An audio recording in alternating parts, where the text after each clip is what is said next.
from the Christian Union. And this is a space to explore big topics about life, its meaning, and what Christianity has to say about it. Today we're exploring quite a big topic of why would God allow suffering. And we've got Matt Lillicrap, who's from Cambridge, works at a church down the road, to help answer that question for us.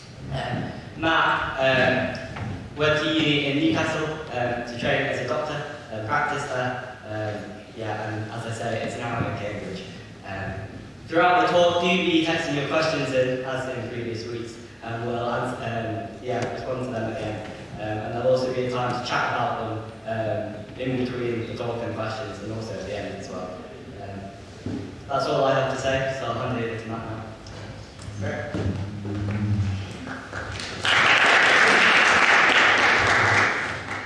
Hi everyone, as Joe said, I'm Matt, and I'm here to talk about this question today, which hopefully you can't there we are, why bother with a God who allows suffering? And before, as Joe just said, before I worked for a church in Cambridge, which is what I do now, I spent 7 years working as a doctor, did 5 years of medical school up in Newcastle before that. And a few years ago, whilst I was working as a doctor, I looked after a lady with breast cancer. That's not unusual, sadly, for a junior doctor to be in that situation. But this lady that I looked after, that I'm thinking of, was different. Ask any doctor you come across who's been working for more than a few weeks, and they will quickly tell you that there are some patients they know they will never forget. And this lady was one of those for me. She was 30. And she had a 6-month-old baby, and she had a 5-year-old son. The cancer that she was suffering from had spread to her bones and spread to her liver, and she was in horrendous pain. And she was dying, aged 30. Morphine wasn't working to control her pain, and I was working at the time at the hospice that she eventually died at. And we were desperately trying to get her pain under control, and we were struggling. And during that time, her husband was completely broken. I remember having a lot of long, tear-drenched conversations with him. And almost every time during those conversations, he would stop and he would look at me, and he would say, "Why? Why has this happened, man? She doesn't smoke, she doesn't drink, she's a great wife, she's a great mum. Why did she get cancer?" And I remember vividly one time that he stopped me in the middle of a conversation as we were talking, and he looked me right in the eyes and he asked me, "What do you think of God? What do you think about God?" So I told him that I was a Christian. I told him that I believed in God. And he said, "Yeah, I always believed in God too, but now this. Now I don't think so. I mean, why would he let this happen?" Which is precisely the question, isn't it? Why bother with a God who allows suffering like that? George Bernard Shaw wrote this: "How are atheists produced? In probably 9 times out of 10, what happens is something like this. A beloved wife or husband or child or sweetheart is gnawed to death by cancer, struck dumb by apoplexy, or strangled by diphtheria. And the looker-on, after praying vainly to God to refrain from such wanton and horrible cruelty, indignantly repudiates his faith in the divine monster, and he becomes not merely indifferent and sceptical, but fiercely and actively hostile to religion." Which, in a different way to my patient's husband, kind of sums up the problem again perfectly, doesn't it? You know, maybe it's your experience of suffering in your own life, or maybe it's seeing friends and family around you suffer, or maybe it's just watching the news every day. Our immediate response is, where is God in all this? if he really is good, and he really is powerful, and he really is there, why doesn't he stop it all? Surely there's only two conclusions we can draw. Either God isn't powerful enough, all he can do is look on helplessly, in which case he's certainly not worth bothering with. Or it's even worse. He might be powerful, but he's also cruel and heartless. Stephen Fry famously put it like this when he was asked what he would say if he found himself unexpectedly face to face with God. He said, "I'd say, bone cancer in children. What's that about? How dare you? How dare you create a world where there is such misery that is not our fault? It's not right. It's utterly, utterly evil. Why should I respect a capricious, mean-minded, stupid God who creates a world that is so full of injustice and pain?" So at the end of the day, when it hurts, either God isn't there at all, or he doesn't care at all. And we may as well just give up on the whole thing and go home right now. But as I'm imagining you've probably guessed, I don't want us to do that just yet, because there is more that needs to be said into this problem. As we begin, I also want to make it clear that I'm in no way specially qualified to talk about suffering. There have been some tough times in my life. I've grieved the death of 4 miscarried babies. I've struggled at times with my mental health in small ways. I've stood with friends who have grieved loved ones.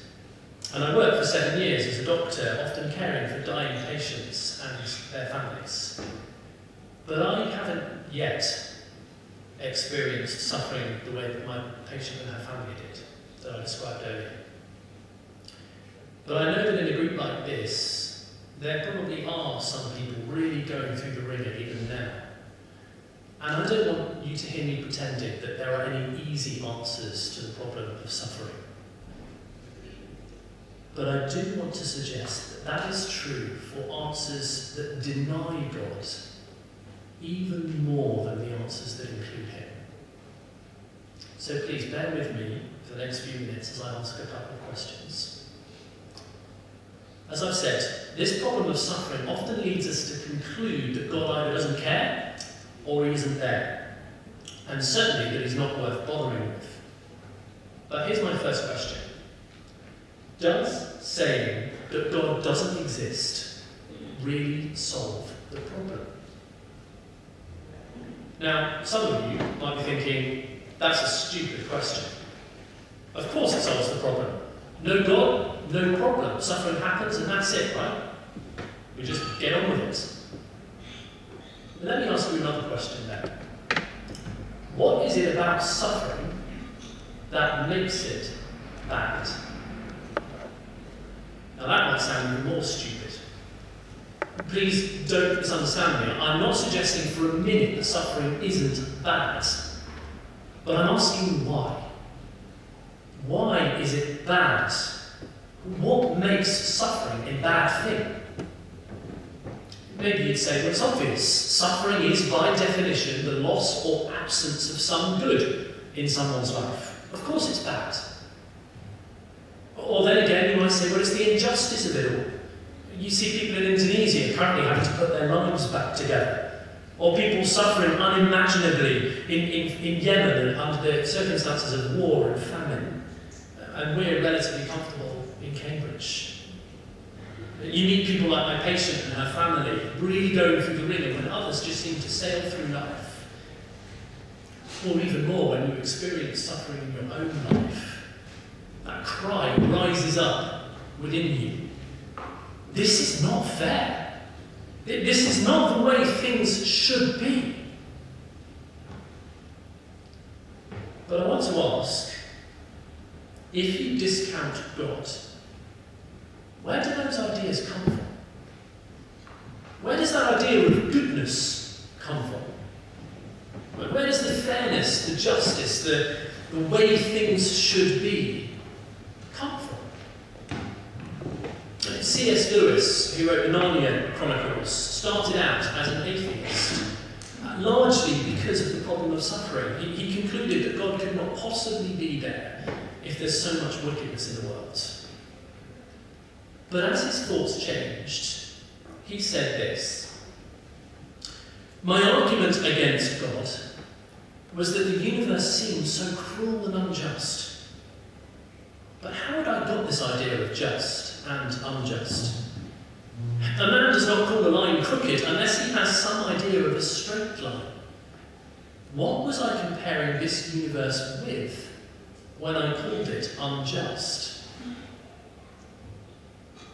See, the problem is that unless you appeal to some definitive external standard of goodness or justice, well, if we don't do that, we have no ground to stand on when we say or feel that there's something wrong with the world. If we're just a result of matter and chance, random forces, then this is life. Fairness, in that sense, doesn't exist. And as Richard Dawkins puts it, we have no more than we'd expect from a world of blind, pitiless indifference.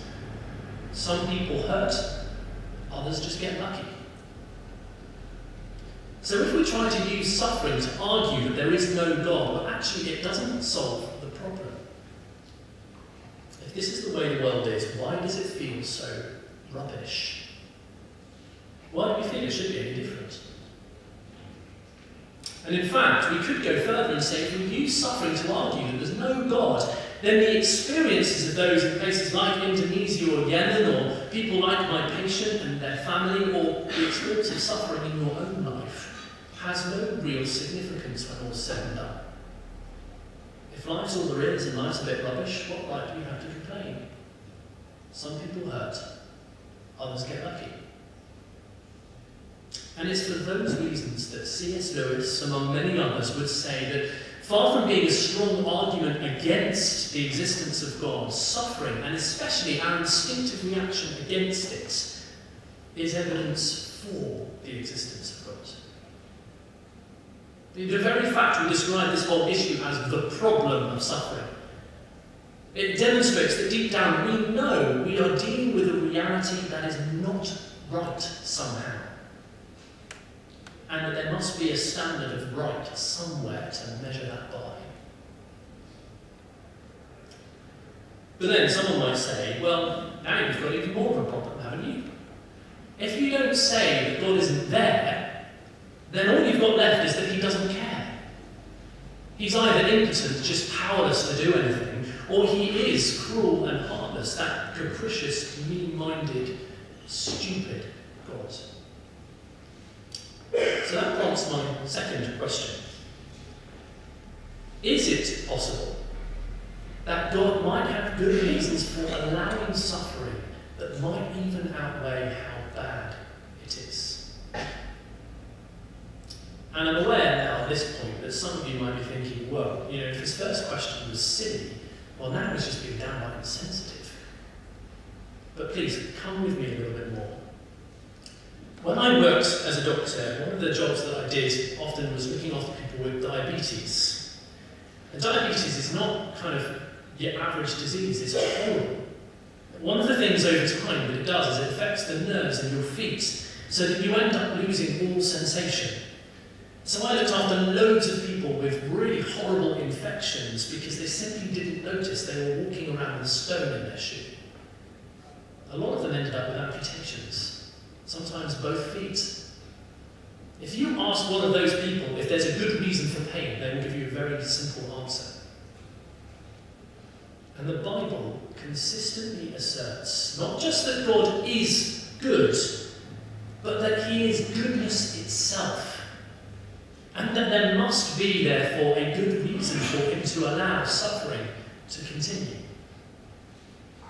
So one of the first questions we often ask when we see somebody suffering or experience suffering is, whose fault is this? Who or what can I lay the blame on here? Think about the last time you heard a story in the news about sexual abuse. The first person we blame is clearly the abuser. rightly so. But in the days that follow, after a big story like that breaks, you will read analyses and editorials in the news and on the BBC website and other places, and they will ask the question, how did that person end up acting with such wickedness, causing such suffering? There'll be a backstory. How was that person brought up? What situations did they face in the past? And so on and so on. Not to excuse their actions, but to try and give them some sort of a context, some sort of wider explanation. At the end of the day, we know there must be someone or something to blame. But as the question of suffering gets bigger and more general, and it becomes a more general question about why suffering happens in the world, then we end up laying that blame squarely at God's door. We cry out with King Lear, like flies to wanton boys are we to the gods. They kill us for their sport. But is there another possibility? In the early 20th century, the Times newspaper invited lots of eminent authors to write essays on the theme, what's wrong with the world? And lots of answers came in, some of them ran to pages and pages long, were published in the newspaper. But G.K. Chesterton sent in a response which was very different. A letter in answer to the question, what's wrong with the world? Dear sirs, I am. Sincerely yours, G.K. Chesterton. And the Bible would thoroughly agree with him. You see, the problem of suffering isn't that there's some cruel, heartless God in the sky treating us like flies to wanton boys. The problem is us. The Bible consistently asserts that God is good. And as a reflection of his goodness, he made everything and everyone good, everything perfect. And at the pinnacle, the highest point of all that he made was people, made for relationship with him.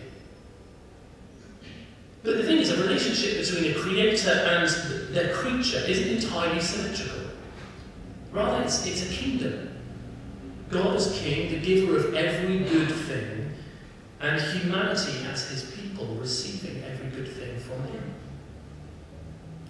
But here's the thing. People for relationship means people with responsibility. People with an innate humanness means people whose actions are significant. It means people choosing whether to serve him as God and King or not. And sadly, all of us, without exception, have taken the second course. So God created right and wrong, and we, instead of choosing between them, insist that we must define right and wrong for ourselves. And when you think about it, that means that rather than one kingdom with one good king, we have 6.5 billion individual kingdoms. Which explains a lot. Because 6.5 billion definitions of right and wrong bumping up against each other don't work altogether. And often suffering is the result. And here there are two ways for us to understand suffering. The first is intrinsic suffering. Suffering is like the flip side of the sort of direct result of all of those definitions of right and wrong kind of bashing up against one another. For example, why do people have insurance? And why do you lock up your bike in Cambridge? Because you know what people are like. So sometimes suffering is the flip side of that human rebellion against God as the rightful king, like the loss of my bike 10 days ago when someone managed to get past my locks. Or much less trivially, the enormous suffering imposed on vast areas of the world because other areas of the world have an insatiable desire for more comfort and more gadgets.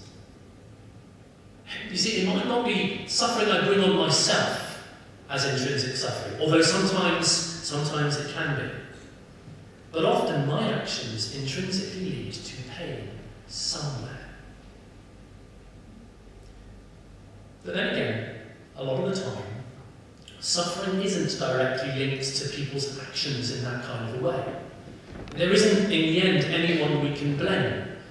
And there, we need to recognise that, as well as intrinsic suffering, some suffering is imposed suffering, as the result of God's reaction to our rebellion against him. Again, the Bible consistently asserts that God is good, and part of that means that he is just and fair. That's why we can appeal to that standard of fairness and goodness when we experience suffering in the first place. But the problem is, God's justice and fairness applies to all rebels. So in his justice, he causes creation to be fractured at every level as relationship with him, relationship between his people, and relationship with the rest of creation breaks down. Now, how that works exactly in each example of individual suffering, why millions suffer in different parts of the world whilst we're relatively comfortable, why my patient and her family went through such suffering when others seem to sail through life, and why you experience suffering in your life and other people don't seem to. Well, that's where the Bible doesn't give us easy individual answers. You know, Jesus himself was once asked this suffering question. Had people who suffered done something to deserve it? Were they bad people? What was going on when this happened? And his answer, which you can find in Luke's account of his life, was simple. He said, do you remember those guys who died when that tower collapsed the other day? Seemingly a random tragedy. Were they worse than others? I tell you no, he said. But unless you repent, you too will all perish. In other words, we can't and shouldn't expect neat explanations for all the suffering we come across. But when that cry rises up, this isn't right, something is wrong here. You're right. There is something wrong. And the point is, there's something wrong with us. The suffering imposed on creation by God is supposed to yell that out to us. And it's supposed to remind us that we can't be independent people in our own little kingdoms. And in the end, it's supposed to show us that actually we need far more than an explanation of the problem of suffering. Because imagine you were brought into hospital where I used to work. Now you're the patient. Imagine you were brought in struggling to breathe, coughing everywhere, chest pain, high temperatures, low blood pressure, like really sick. And the doctor in A&E sees you, examines you, takes blood tests, does a chest x-ray, comes and tells you, I'm sorry, you've got a very serious case of pneumonia. And then they say, well, that's my work here done, and off they go, leaving you to get on with it. And what good would it do you? There's no use knowing about a problem unless you know what can be done and who can do it. And in the end, neat answers to the problem of suffering won't cut it, because what we really need is a solution. So if the problem of suffering points us to the problem of humanity, well, what is the solution then? Well, let me say it once more. The Bible consistently asserts that God is good. Part of that is his justice, but so much more, it means God also cares about what's wrong with the world. He's not indifferent, and he's definitely not powerless. You might ask, how do you know that, since suffering keeps happening all around us? And the answer is, because he has done something about it in the person of Jesus. You see, if the heart of the problem is human rebellion against God, there's only one way to solve that. Get rid of the rebellion, put it down. But there are two ways to put down the rebellion. One, crush the rebels. No more rebels, no more rebellion. But that would leave human population zero. It might satisfy justice, but in his wisdom, God works differently. Because the second way to get rid of a rebellion, and the way that God takes, is to change the rebels. Grant them forgiveness. Call them to change sides. And that is what God was doing when he wrapped himself up in human form and stepped into our broken world in the person of Jesus. Why would he do that? Not only to identify with us, but to be able to suffer for us.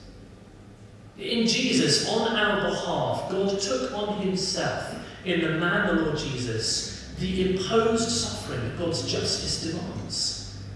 And in the process, he died a death that actually created the word excruciating. So when you see millions of people suffering, wherever it is next, when you meet people like my patient and her family going through the ringer, and even more, when you experience suffering in your own life and you ask, where is God? Why is he allowing this? Why bother with a God who allows suffering like this? Actually, his answer is not a neat philosophical one. He doesn't always give us full explanations. But how many people in the middle of suffering want an explanation? The problem of suffering needs a solution. And God's answer is to step into human history, to become a man so that he can suffer too. To wrap himself up in vulnerable, dependent human flesh, to suffer and to die so that we rebels might know him, come to him and be changed. That we might be restored to be friends of the King. So as I close, I want to encourage you.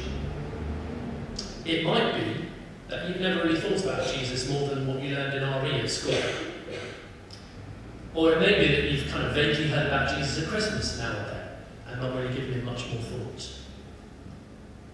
Please, check him out. Check him out for yourself. Read one of the accounts of Jesus' life that you can find in the New Testament part of the Bible. Better still, get together with a Christian friend, part of CICCU, and read it with them. They would love to do that with you, particularly with Mark's account of Jesus' life. And as you read, ask, what was this Jesus guy like? What do you make of the way that he explicitly claims to be God?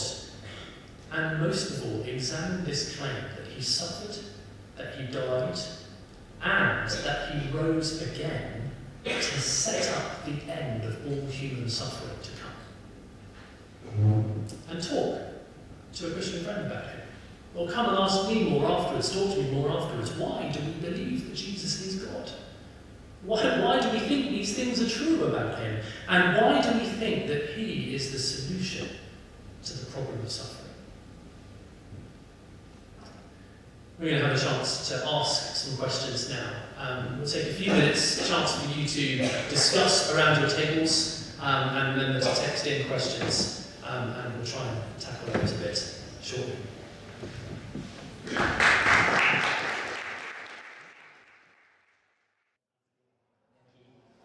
Great, thank you for your questions. Please do continue to be texting them.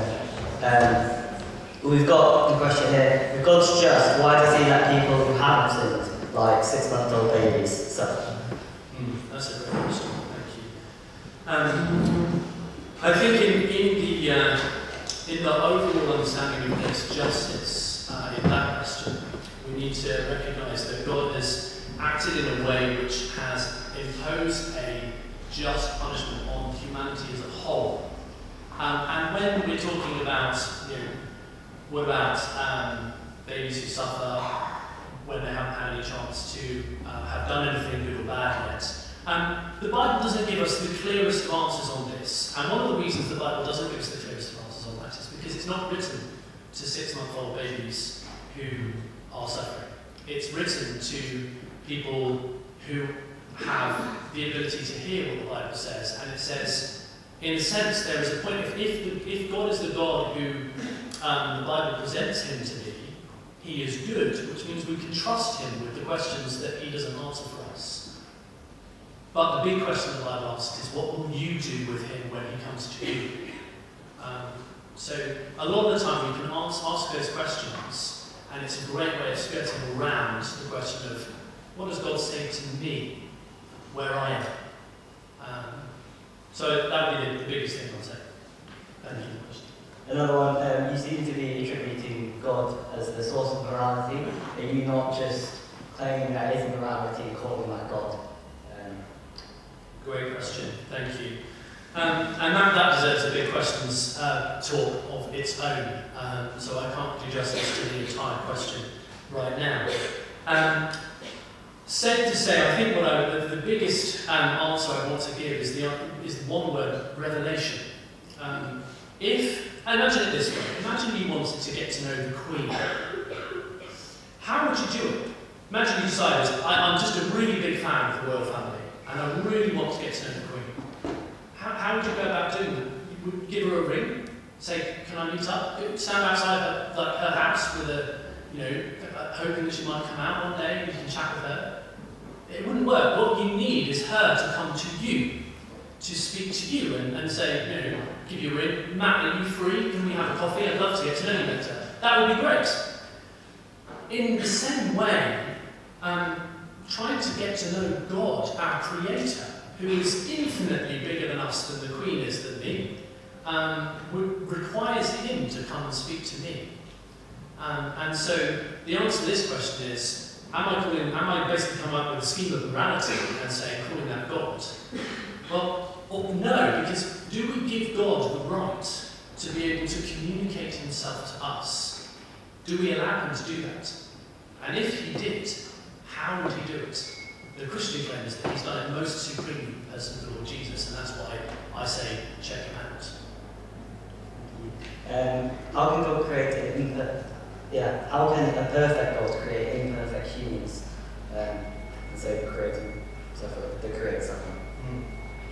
Great question, thank you. And I think I want to point you to the assessment that the Bible describes God giving to his creation, which is essentially a perfect, very good creation. And that when he did, so don't hear me wrong saying that God created humans as rebels. The rebellion comes afterwards. And as I said in the talk, one of the things we need to recognise about humanity is that we have significance. That God created us with significance in being able to make decisions which really count.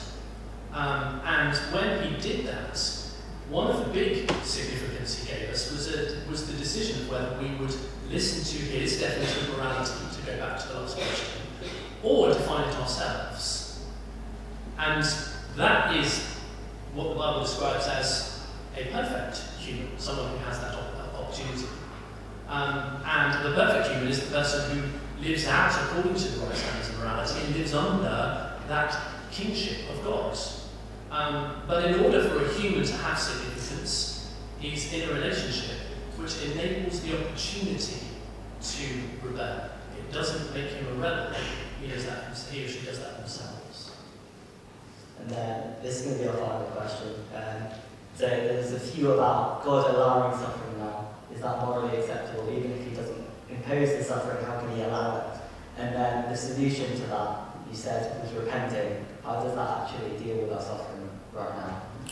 Those are brilliant, brilliant questions. Thank you. And I think the important thing at that point to say is, I've just been talking about this on the table as well, is that when I say that God has done something about suffering, and it's Jesus, the right response to that is go, well, wasn't He alive 2,000 years ago? So what is He doing now, and how can that be morally fair to continue to allow the suffering to continue at the moment? And the big answer to that question is, if Jesus is the answer to suffering, and relationship with Him is a restoration of that relationship with God that we were designed to have, then God gives us time to do that, to have that relationship with Him. If He were to get rid of all suffering now, and the root problem of suffering is me and my heart, then that would mean He would need to get rid of me now. That would be the only way of Him being able to do it. If He is moving to us to give us opportunity to go from rebel to friends, then he gives us time to respond to the Lord. And in the meantime, the suffering that happens is like a huge kind of loudspeaker, like a huge lighthouse going, there is something wrong with the world, there is something wrong with the world, look to find the solution. And he offers us the solution in relationship with Jesus. That is how it can be morally justified by God, because the ultimate end is that we would come to him and live in the world without any suffering that he promises. Thank you so much for your questions. Sorry we didn't have time for all your questions, but I was just reading them. Some of them are great questions. Please do continue to be asking them, chatting about them. Matt will be around afterwards. Grab him. And we don't pretend to have all the neat packaged answers, like Matt said. But we do love discussing them, hearing what you think. So carry on chatting about them. Thank you very much.